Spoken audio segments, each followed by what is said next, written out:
I pretended to be broke for a year to see who really loved me, and my fiancé's reaction made me call off the wedding. It started the day my company got acquired. At 29, I walked away with $8.3 million after taxes. My business partner celebrated publicly. New car, luxury condo, the works. I did the opposite. I told everyone, including Tessa, that I'd gotten nothing, that the investors took everything and I was left with debt. Tessa and I had been together for 3 years. We lived in my modest apartment, drove my 10-year-old sedan, and split bills down the middle. She worked as a dental hygienist and made decent money. We were comfortable, planning a simple wedding for the following spring. The night I told her about the failed acquisition, she hugged me. "We'll figure it out together," she said. For the first month, nothing changed. Then I started testing things. I mentioned my car needed expensive repairs I couldn't afford. She suggested I use my bike more. When my laptop died, I said I'd have to wait a few months to replace it. She offered to let me use hers, but seemed relieved when I declined. At restaurants, she started suggesting we split appetizers instead of getting our own meals. By month 3, she'd stopped talking about the wedding entirely. "Maybe we should postpone," she said one night, "until you're more financially stable." I agreed, watching her face flood with relief. That's when things accelerated.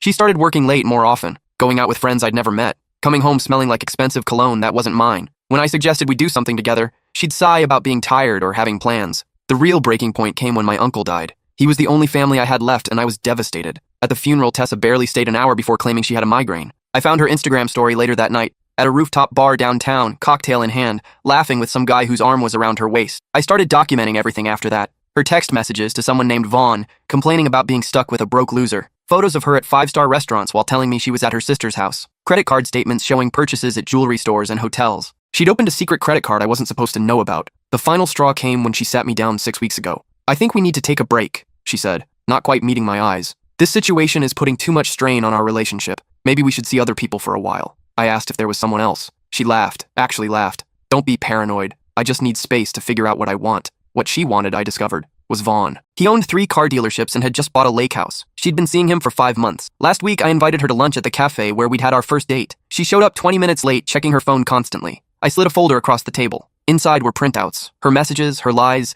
every expensive dinner and hotel room. Her face went white. "I can explain. I'm not broke," I said calmly. "Haven't been for a year. I have $8.3 million actually." She stared at me, mouth open. "I wanted to know who'd stay when things got hard. You didn't." She started crying, reaching for my hand. I was confused. "I made mistakes, but I love you." "No," I interrupted. "You love what you thought I'd become. The wedding's off. We're done." I stood to leave, but she grabbed my wrist. "You can't do this. We've been together 3 years. You owe me something. We were building a life together." That's when her phone buzzed on the table. A text from Vaughn. "Did you tell him yet? My lawyer has the papers ready." Papers. I looked at her tear-stained face and suddenly understood. This wasn't just a breakup lunch. She'd planned something else entirely. "What papers?" I asked slowly. Her expression shifted. Panic. Then something colder. "Common law marriage is recognized in this state," she said quietly. "We've lived together long enough. You owe me half." I sat back down. "Half of what, exactly?" I asked, keeping my voice level. She straightened up, wiping her tears. The vulnerable act disappeared. "Half of the $8.3 million. We've been cohabitating for 3 years. We presented ourselves as a couple. We shared financial responsibilities. That's common law marriage in this state."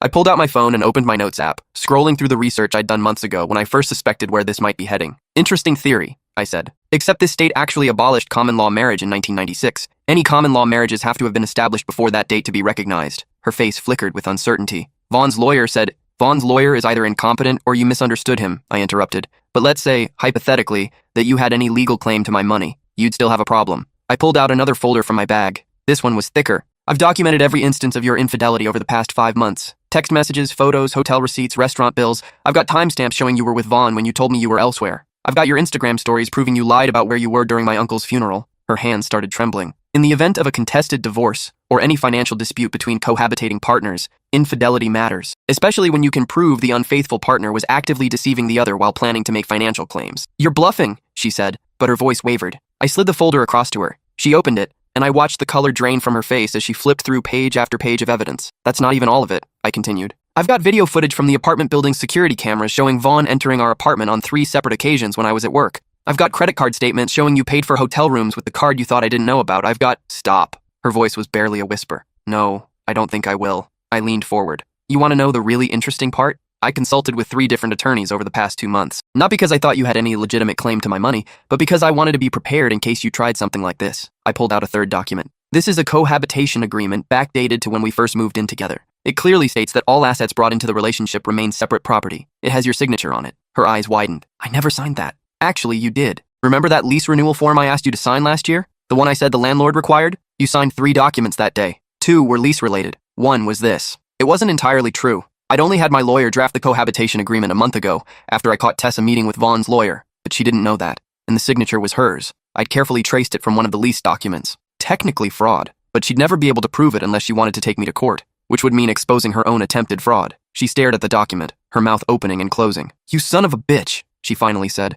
"Says the woman who just tried to steal $4 million from me." I gathered my folders. "Here's what's going to happen. You're going to move out of the apartment by the end of the week. You'll take only what you brought into the relationship, which I've documented with photos and receipts. If you try to claim anything else, I'll file charges for theft." "Where am I supposed to go?" "I don't know. Maybe Vaughn will let you move into his lake house, though I should warn you, I sent him an interesting email this morning." Her eyes went wide. "What did you do?" "I sent him all the text messages you sent me over the past year. The ones where you said you loved me, that you couldn't wait to marry me, that I was the only man you'd ever need. I also included the messages you sent him at the same time, saying almost identical things." I stood up, leaving money on the table for my untouched coffee. "I also sent him the photos of you trying on engagement rings at Cartier last month, the ones you were clearly planning to show him to drop hints. Funny thing, the same day you were at Cartier, you told me you were visiting your sick grandmother. You had no right." "I had every right. You were planning to defraud me. I simply made sure your backup plan knew what kind of person he was dealing with." I walked toward the door, then stopped and turned back. "Oh, and Tessa? The apartment isn't actually in my name anymore. I transferred it to an LLC 3 months ago, so you have no claim on it, no tenant rights, nothing.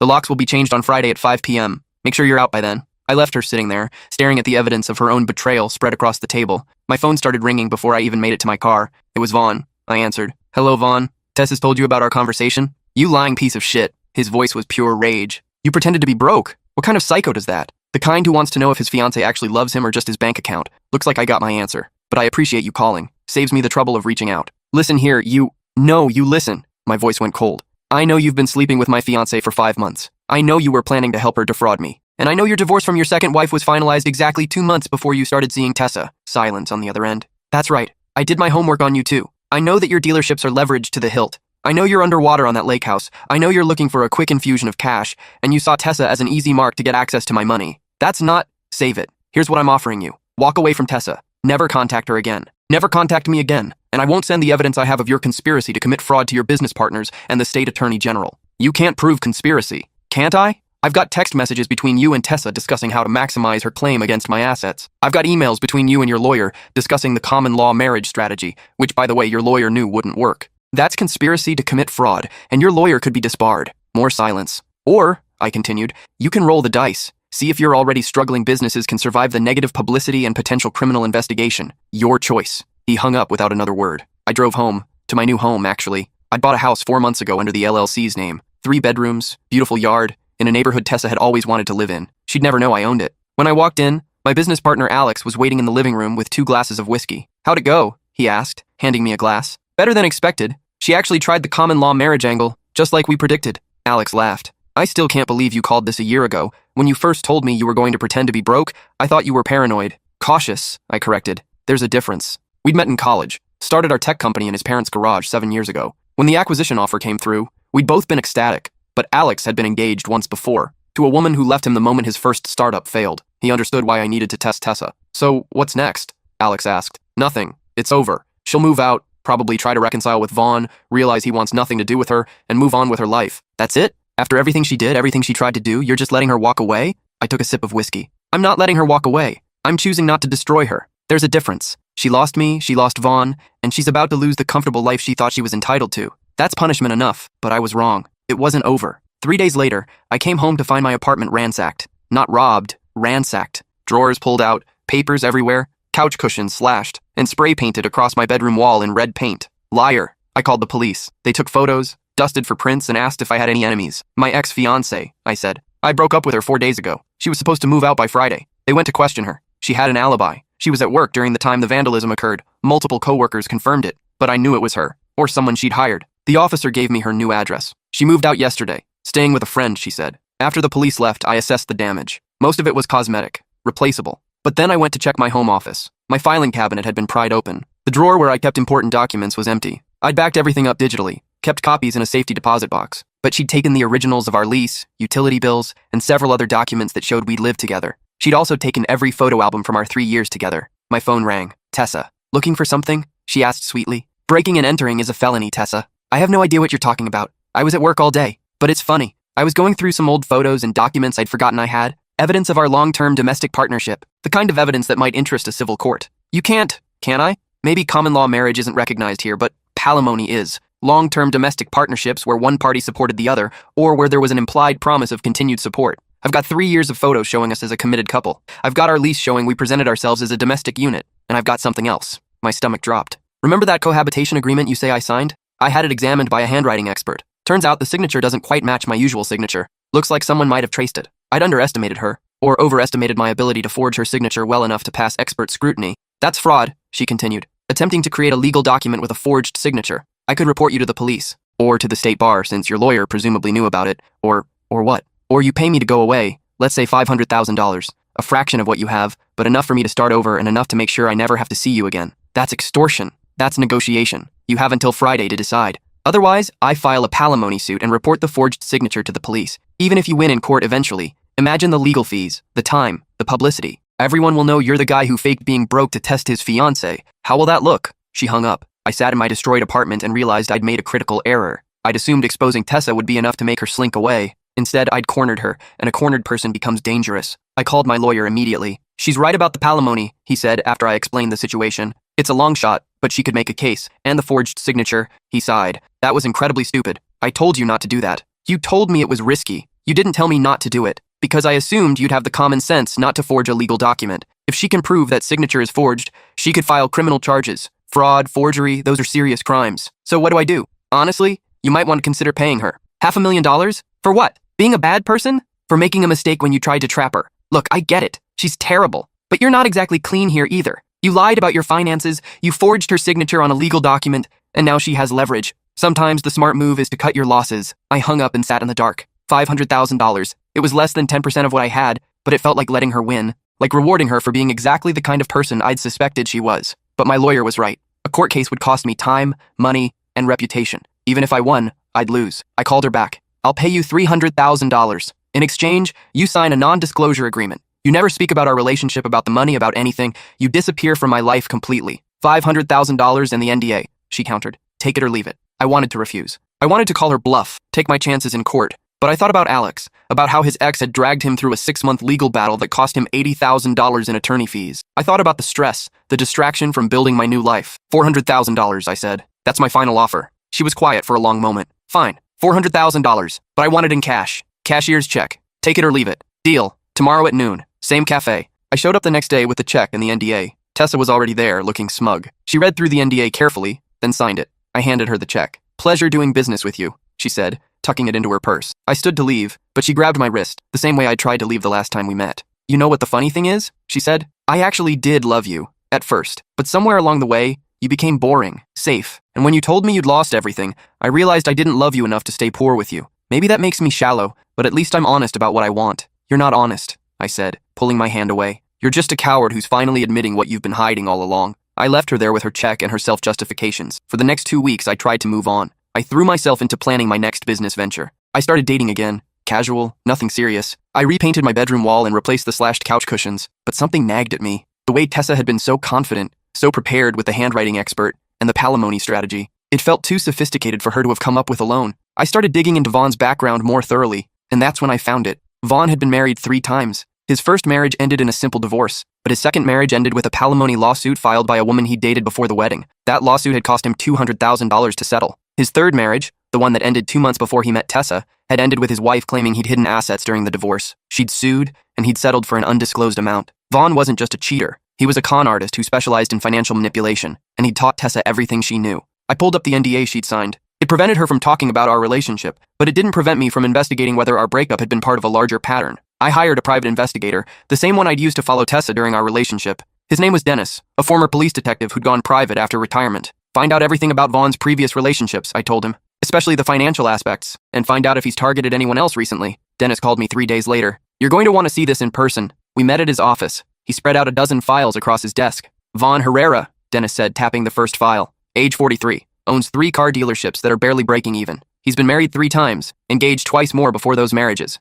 Every relationship has ended with some kind of financial payout. He opened the second file. His first serious girlfriend sued him for $50,000, claiming he'd promised to support her through law school, then dumped her right before graduation. He settled for $30,000. Third file. His first wife divorced him after 2 years. Normal divorce, nothing suspicious. But 6 months later, a woman he'd dated during his marriage filed a palimony suit. She claimed he'd moved her into an apartment, promised to support her, then cut her off when his wife found out, settled for $75,000. Fourth file. His second wife divorced him, claiming he'd hidden assets. During the divorce proceedings, another woman came forward with a palimony claim. She'd been his mistress for a year, and he'd rented her an apartment and paid her credit cards. When his wife found out, he cut her off completely. That settlement was $200,000. Let me guess, I said. The third wife? Dennis nodded. Divorced him 3 months before he met Tessa. And during that divorce, guess who showed up with a palimony claim? Another mistress. 2 of them, actually. He settled both claims for a combined $180,000. Which explains why his dealerships are so leveraged. He keeps having to liquidate assets to pay off the women he uses. I leaned back in my chair.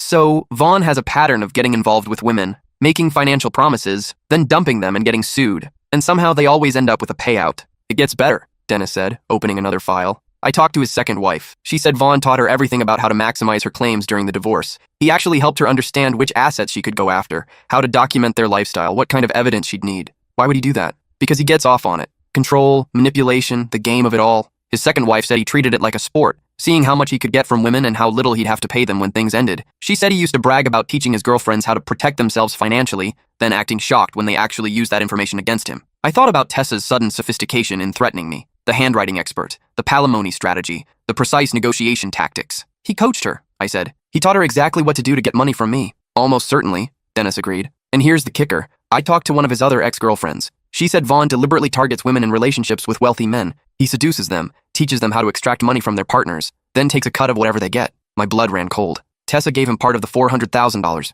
I'd bet on it. I'm still trying to trace the check, but I'd guess she split it with him 50-50, maybe 60-40 in his favor. I sat there processing. I thought I was dealing with the cheating fiancé. Instead, I'd been targeted by a professional con artist who used women as proxies to extract money from their wealthy partners. Can we prove any of this? I asked. Dennis shrugged. Maybe. But proving it and having it matter in court are two different things. She signed your NDA. You paid her off. Unless you can prove she committed fraud or extortion, you're stuck. I thought about it for a long moment. Then I smiled. What if we don't try to get my money back? What if we make sure they can't do this to anyone else? Dennis leaned forward. I'm listening. Over the next month, I became obsessed. I hired Dennis full-time to investigate every aspect of Vaughn's life and relationships. We tracked down his ex-wives, his ex-girlfriends, his business partners. We built a file that would make a federal prosecutor jealous. And we found something even better than evidence of fraud. We found a pattern. Vaughn didn't just target wealthy men through their partners. He specifically targeted men in the tech industry. In the past 5 years, he'd been involved with 6 different women who'd all left wealthy tech entrepreneurs. Every single one had ended with a payout between $100,000 and $500,000. He's running a con, Dennis said, laying out the timeline.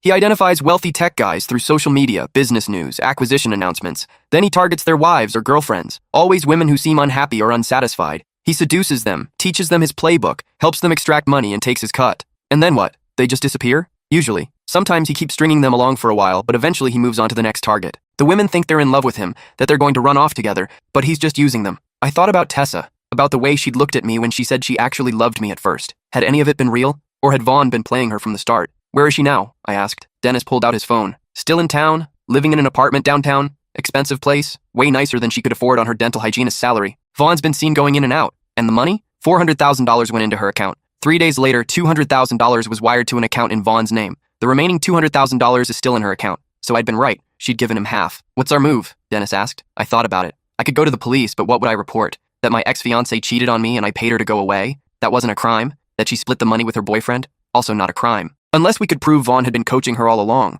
Unless we could prove he'd orchestrated the entire thing, from the moment he'd targeted her to the moment she'd signed my check. That would be conspiracy to commit extortion. That would be fraud. That would be something the police could actually act on. We need proof that Vaughn set this up from the beginning, I said. Phone records, emails, something that shows he identified me as a target and deliberately seduced Tessa to get to my money. Dennis nodded. That's going to be tough. He's careful, and he's been doing this for years without getting caught. Then we need someone on the inside, I said. Someone close to Vaughn who can get us what we need. Like who? I thought about all the women Vaughn had used and discarded. All the ex-girlfriends who thought they were special, who thought he'd love them, who found out too late they were just part of his con. Like someone who wants revenge just as much as I do. It took Dennis 2 weeks to find the right person. Her name was Gabriel, and she'd been Vaughn's mistress during his 3rd marriage. She was the one who'd filed the palimony claim, the one who'd gotten $90,000 in the settlement. We met at a coffee shop across town. Gabrielle was 34, impeccably dressed, with sharp eyes that had seen through too many lies. You're the latest mark, she said when Dennis introduced us. Not a question. Actually, my ex-fiancé was the mark. I'm just collateral damage. She laughed bitterly. That's Vaughn's specialty. He uses women to get to men, then discards the women when he's done. Makes him harder to trace, harder to prosecute. How long were you with him? 14 months. Longest relationship he's ever had, or so he told me. He said he loved me, that he was going to leave his wife, that we'd start over together. Then his wife filed for divorce, and suddenly I was a liability. He tried to cut me off completely, stopped paying my rent, canceled the credit cards he'd given me, changed his phone number. But you sued him. Damn right I sued him. I'd given up my job, my apartment, my entire life because he promised to take care of me. I wasn't going to let him just walk away. And after you got your settlement? Her expression darkened. He called me, said he was impressed by how I'd handled myself, said most women would have just taken the rejection and moved on, but I'd fought for what I deserved. He said if I ever needed advice on relationship negotiations, I should call him. Did you? Once. I was dating someone new, a doctor. Things were getting serious, but I was worried about protecting myself financially. Vaughn told me exactly what to document, how to present myself as a domestic partner, what kind of evidence I'd need if things went south. She paused. 2 months later, I found out Vaughn was sleeping with my younger sister. I leaned forward. He went after your sister?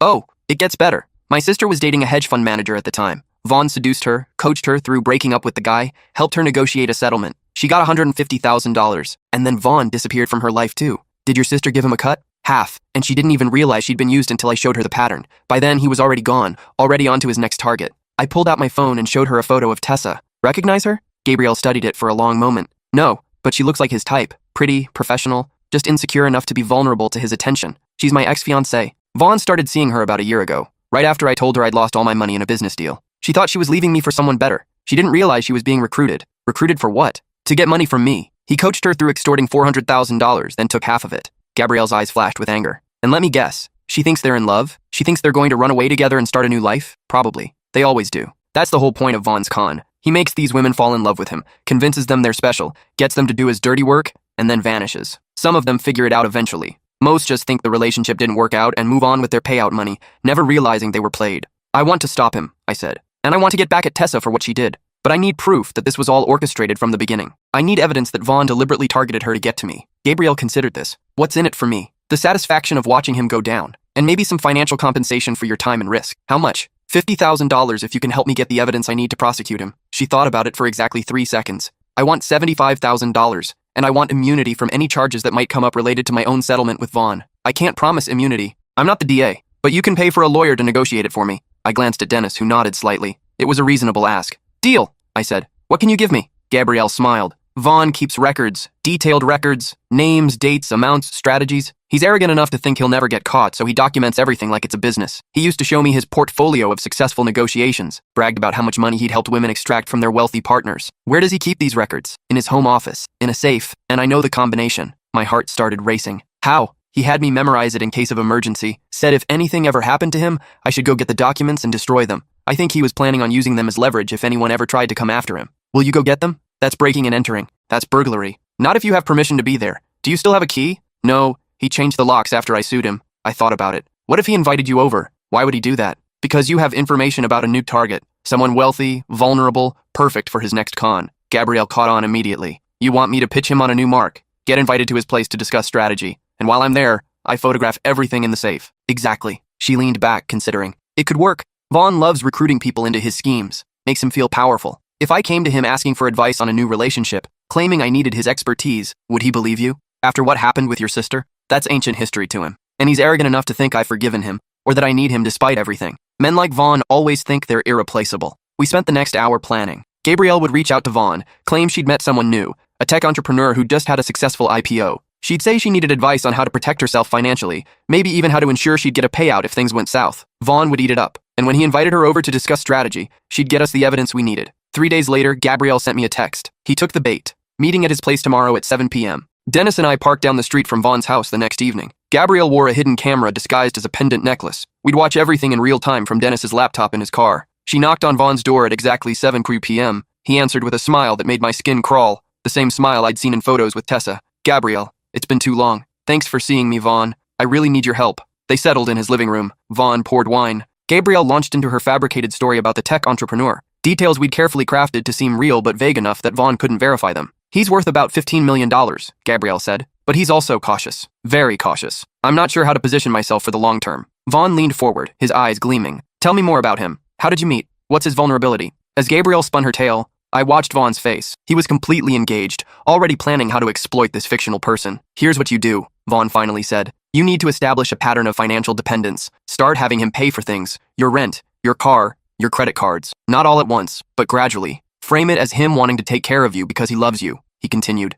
laying out the exact playbook he'd used with Tessa and every other woman before her. Document everything, he said. Keep records of every payment, every promise, every text where he says he wants to support you. Then, when you're ready to exit, you have evidence of an implied contract. What if he asks for a prenup? Gabrielle asked. Don't marry him. Marriage complicates things. Better to maintain the relationship, establish financial dependence, and then negotiate your way out. Palimony suits are harder to defend against than divorce claims because the laws are murkier. And what's your cut? Gabrielle asked innocently. Vaughn smiled. Depends on what you get. Usually 40-50%. I provide the expertise, you do the work. Fair split. That's what you got from Tessa? His expression shifted slightly. How do you know about Tessa? I saw you with her downtown last week. Pretty girl. Is she one of your projects? Vaughn relaxed. Was. Her mark paid out $400,000. I got my standard 50%. Nice. How'd you find her? Business acquisition announcement. Tech entrepreneur made $8.3 million.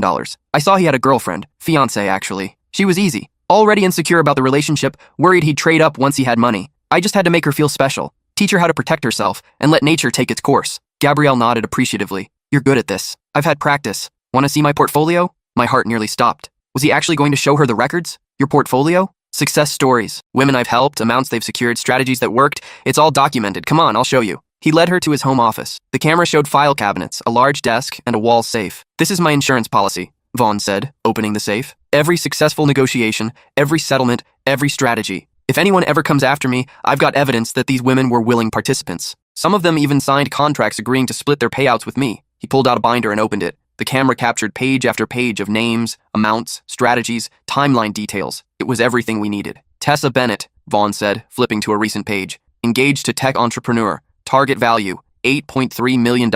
Strategy, seduce target's partner. Establish infidelity. Coach through breakup negotiation. Actual payout, $400,000. My share, $200,000. Status completed. He turned to another page. Christina Valdez, dating hedge fund manager. Target value, $12 million. Strategy, establish domestic partnership. Document cohabitation. Threaten palimony suit. Actual payout, $275,000. My share, $150,000. Status completed. Page after page. Names I didn't recognize, but all following the same pattern. Wealthy men, vulnerable partners, coached exits, substantial payouts. This is incredible, Gabrielle said, her voice perfectly modulated between admiration and awe. How many have you done? 32 over the past 8 years. Total payouts secured, $6.2 million. My share, $3.1 million. He was bragging. Actually bragging about running a multi-million-dollar extortion operation. And you've never gotten caught? Vaughn laughed. Why would I? I'm just a relationship coach helping women protect themselves financially. If their partners choose to pay them to avoid legal hassles, that's between them. I'm not threatening anyone. I'm not breaking any laws. I'm just teaching women to recognize their worth. Genius, Gabrielle said. And then, perfectly, naturally, can I take some photos of these pages for reference when I'm working with my guy? Go ahead. In fact, let me make you copies. Consider it part of my consulting fee. He left the room to make copies. The moment he was gone, Gabrielle quickly photographed the entire binder, every page, every detail. She also photographed the safe's interior, which contained stacks of cash, additional documents, and what looked like signed contracts. When Vaughn returned with the copies, they wrapped up the meeting. He walked her to the door, promising to be available for consultations throughout her project. Good luck with your tech guy, he said. And remember, you're worth every penny you can get. Gabrielle was shaking when she got back to the car. We drove several blocks before any of us spoke. Did you get it all? I finally asked. Every page, she said, pulling off the necklace camera. Names, amounts, strategies,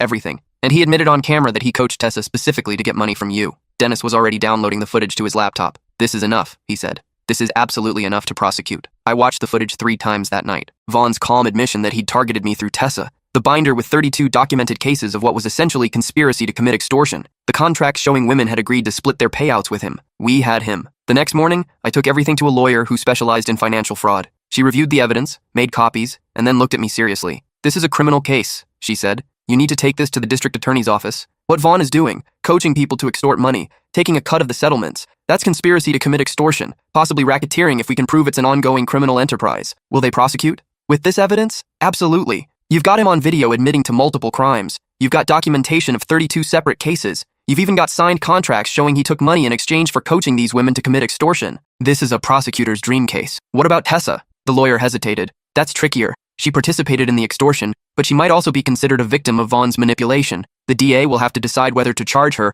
or offer her immunity in exchange for testimony against Vaughn. I want her charged, I said. I understand. But that might not be your decision. The DA will do what's best for building a case against Vaughn, and that might mean giving Tessa a deal. I didn't like it, but I understood. Sometimes you have to let the smaller fish go to catch the shark. We met with an assistant district attorney named Patricia Chen 2 days later. She was in her 40s, sharp, and clearly excited by the evidence we presented. This is extraordinary, she said, watching the video of Vaughn showing off his portfolio. We've had reports about him before. Women who claimed he'd coached them through breakups, then disappeared when they tried to contact him. But we never had enough evidence to prosecute. What happens now? I asked. Now we build a case. We'll need to interview some of the other women on his list, get their testimony. We'll need to trace the money, bank records showing the payouts and the transfers to Vaughn, and we'll need to decide what to do about your ex-fiancée. She participated willingly, I said. She vandalized my apartment when I wouldn't pay her initially. She hired a handwriting expert to prove I'd forged a document. She knew exactly what she was doing. Patricia nodded. I believe you. But from a prosecutorial standpoint, we need to determine whether she was a co-conspirator or another victim of Vaughn's manipulation.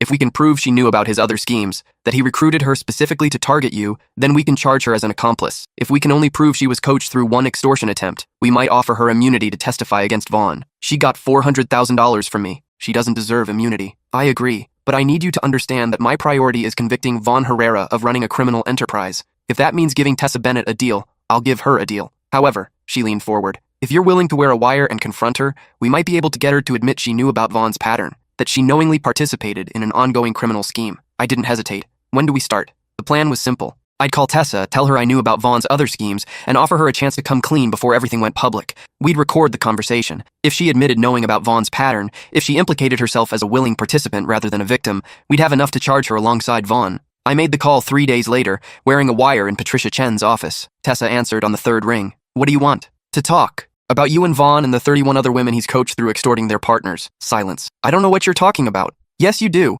I know about his portfolio. I know you're not the first woman he's used to get to a wealthy mark. I know he took half of the $400,000 I paid you. And I know he's probably already planning his exit from your life. You're insane. Am I? Do you know about Christina Valdez? About Gabrielle Morrison? About the 29 other women who thought they were special? Who thought Vaughn loved them? Who found out they were just another payday? More silence. I could hear her breathing. He told me you'd try something like this, she finally said. Try to turn me against him by making up stories. He told you I'd figure it out? Interesting. What else did he tell you? Did he explain his exit strategy? How he ghosts women once he's gotten his money? Did he mention that he's already been seen with someone new? A paralegal whose boyfriend just made partner at a major law firm? I was bluffing about the paralegal, but the response told me everything. You're lying. I can prove all of it. I have documentation of every woman Vaughn's coached, every payout he's taken. I have video of him admitting to running this scheme, and I'm offering you one chance to get ahead of this before it all comes out. Ahead of what? The district attorney's office is building a case against Vaughn for conspiracy to commit extortion and racketeering. When they arrest him, and they will arrest him, every woman he's worked with will be investigated. Some will be considered victims. Some will be charged as accomplices.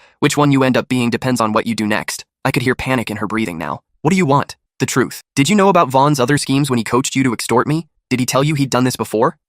No. I mean, he said he'd helped other women through difficult breakups, but nothing. Did he or did he not tell you he'd coached other women to get money from their wealthy partners? A long pause, then quietly. Yes, he said he was an expert at relationship negotiations, that he'd helped dozens of women protect themselves financially. And you knew he was taking a cut of what you got from me? That was his consulting fee. He earned it. So you willingly participated in a scheme to extort money from me, knowing Vaughn had done the same thing to other men, and you split the proceeds with him. It wasn't extortion. You offered to pay me to go away. I just accepted. After you trashed my apartment and threatened to report me for forging your signature. After you hired a handwriting expert specifically to create leverage against me. That's extortion, Tessa. And you knew exactly what you were doing because Vaughn taught you how to do it. I want a lawyer. Good idea. You're going to need one. I hung up. Patricia Chen smiled. That was perfect. She admitted knowing about Vaughn's pattern. She admitted splitting the money with him. And she admitted the threats were designed to extract payment from you. We can charge her as an accomplice. What happens now? Now we get an arrest warrant for both of them. The arrests happened simultaneously 2 weeks later. Vaughn was taken into custody at one of his car dealerships, in front of customers and employees. Tessa was arrested at the dental clinic where she worked,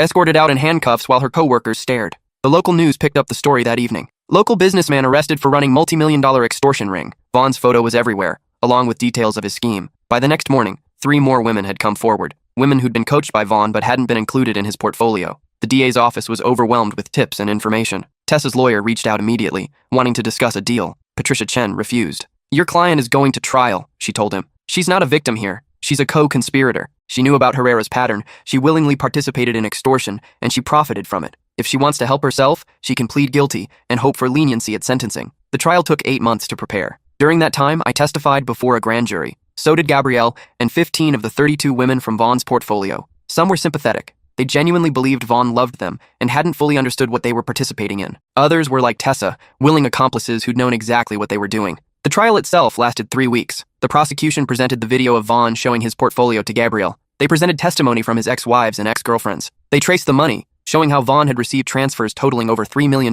from women who'd extorted their partners. Vaughn's lawyer tried to argue it was all consensual, that Vaughn was simply a relationship coach who'd helped women secure fair settlements. But the prosecution demolished that argument by showing Vaughn's own words: target value, strategy, my share. This wasn't coaching, it was a criminal enterprise. Tessa testified, trying to paint herself as a victim of Vaughn's manipulation. But under cross-examination, she admitted that Vaughn had told her about his previous successes. She admitted she'd known he would take half of whatever she got from me. She admitted the apartment vandalism, the threats, the calculated negotiation strategy. The jury deliberated for 6 hours. Vaughn Herrera was found guilty on all counts: conspiracy to commit extortion, racketeering, and fraud. He was sentenced to 12 years in federal prison and ordered to pay restitution of $3.1 million, the full amount he'd received from his schemes. Tessa Bennett was found guilty of conspiracy to commit extortion and extortion. She was sentenced to 4 years in prison and ordered to pay me $400,000 in restitution, the full amount I'd paid her. I sat in the courtroom and watched as they led them both away. Tessa looked back once, her face a mixture of shock and disbelief. Vaughn stared straight ahead,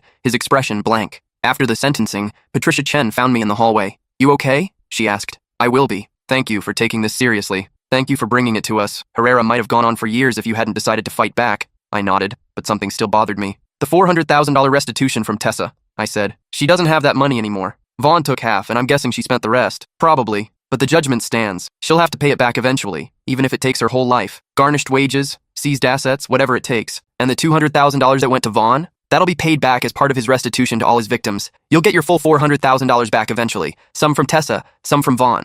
It wasn't really about the money anymore. It had never been about the money, not really. It was about the principle. About proving that people can't just use and manipulate others without consequences. 6 months after the trial, I ran into Gabrielle at a coffee shop. She'd gotten her $75,000 payment, plus an additional $90,000 from Vaughn's restitution fund, repayment for what he'd taken from her years ago. "How are you doing?" she asked. "Better? You?" "Better too. I've started a victim advocacy group, helping people who've been targeted by financial predators. Turns out there are a lot of Vaughns out there, and not enough people willing to fight back. That's amazing. It's necessary. You know, I used to blame myself for falling for Vaughn's con, but I've realized that's what predators do. They exploit vulnerability. That doesn't make it our fault." She was right. I'd spent months wondering if I'd been paranoid for testing Tessa, if I'd somehow caused the situation by pretending to be broke. But the truth was simpler. Tessa had chosen to cheat, chosen to lie, chosen to participate in extortion. Those were her choices, not mine. "Have you started dating again?" Gabrielle asked. "Not seriously. I'm taking it slow." "Good. Trust takes time to rebuild, and next time, maybe just ask the hard questions instead of conducting elaborate tests." I laughed.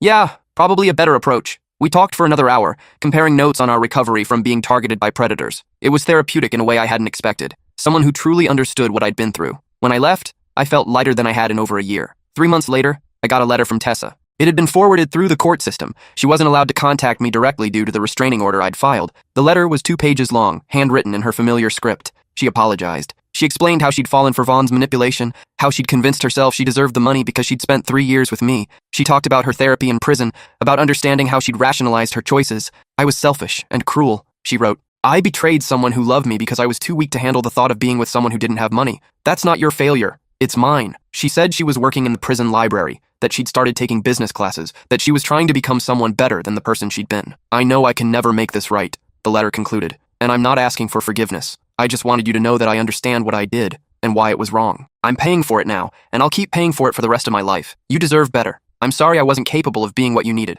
I read the letter 3 times, then put it in a drawer. Maybe someday I'd respond. Maybe I wouldn't. For now, it was enough to know that she understood the consequences of her choices. 2 years after the trial, I met someone new. Her name was Rachel, and she was a teacher at the elementary school next to my company's new office. We met when I volunteered to talk to her class about entrepreneurship. She was funny, kind, genuinely interested in people. We dated for 6 months before I told her about Tessa and the trial. "Wow," she said when I finished the story. "That's a lot. I know, and I understand if it's too much baggage. Are you kidding? You stood up for yourself and helped bring down a predator who was hurting people. That's not baggage. That's integrity. I tested someone I claimed to love. I lied for a year. You protected yourself. There's a difference between lying to hurt someone and lying to discover the truth. What Tessa did, what Vaughn did, that was real harm. What you did was self-preservation." We'd been sitting in her living room. She took my hand. "I'm not going to lie to you or manipulate you," she said. "I don't care how much money you have. I care about who you are. And if you ever doubt that, just ask me. Don't test me, don't create elaborate scenarios, just talk to me." I laughed. "Deal. No more elaborate tests." "Good, because I'm a terrible actress and I'd probably see through it immediately anyway." We got married a year later. Small ceremony, just close friends and family.